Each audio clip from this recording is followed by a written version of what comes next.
গণতন্ত্র শক্তিশালী করতে ভোটের পরিবেশ নিশ্চিত করবে সরকার। সেই সঙ্গে জুলাই সনদ বাস্তবায়নে আসন্ন গণভোটে হ্যাঁ ভোট দেওয়ার আহ্বান জানিয়েছেন প্রধান উপদেষ্টা অধ্যাপক মোহাম্মদ ইউনূস। সোমবার বিকেলে ভিডিও বার্তায় নির্বাচনী প্রচারণা ভোটের গাড়ির উদ্বোধনকালে এই আহ্বান জানিয়েছেন প্রধান উপদেষ্টা।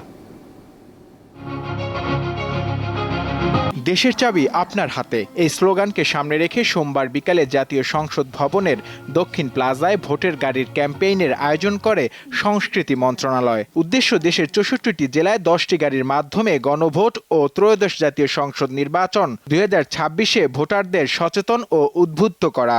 অনুষ্ঠানে ভার্চুয়ালি যোগ দিয়ে প্রধান উপদেষ্টা ডক্টর মোহাম্মদ ইউনূস বলেন, নির্বাচনে ভয় থাকবে না, থাকবে নির্ভীক মত প্রকাশ। আমরা এমন একটি নির্বাচন চাই যেখানে থাকবে না ভয়, থাকবে না বাধা, থাকবে কেবল জনগণের মুক্ত ও নির্ভীক মত প্রকাশ। সরকার সেই পরিবেশ নিশ্চিত করতে বদ্ধপরিকর। এবারের নির্বাচনে আপনি আরও একটা ভোট দেবেন, জুলাই সনদের ভোট। আপনি যদি এই সনদ সমর্থন করেন তবে গণভোটে অবশ্যই হ্যাঁ ভোট দেন। চলুন আমরা সবাই মিলে এই গণতান্ত্রিক যাত্রাকে সফল করি।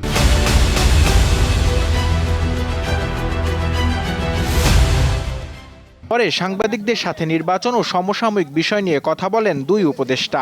সহিংসতা করে একটা ভীতিকর অবস্থার সৃষ্টি করা, আগুন দিয়ে একটা ভীতিকর অবস্থার সৃষ্টি করা, এটা করাই হচ্ছে যাতে নির্বাচনটা অনিশ্চয়তার দিকে চলে যায়, নির্বাচন নিয়ে একটা ভীতির পরিস্থিতি সৃষ্টি হয়।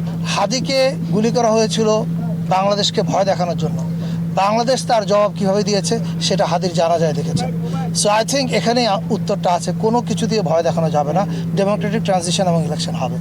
এ সময় নির্বাচন কমিশন সচিব জানান, কোনো প্রার্থী আচরণ বিধি ভাঙলে তার বিরুদ্ধে আইনি ব্যবস্থা নেবে কমিশন। বিচ্ছিন্নতাভাবে যদি কেউ একজন একটা স্লোগান দিয়ে আসেন, তাহলে সেটা আচরণ বিধিমালা ভঙ্গের কারণে তাদেরকে চিহ্নিত করে আইনের আওতায় নেওয়া হবে। নূর আলম, দীপ্ত সংবাদ, ঢাকা।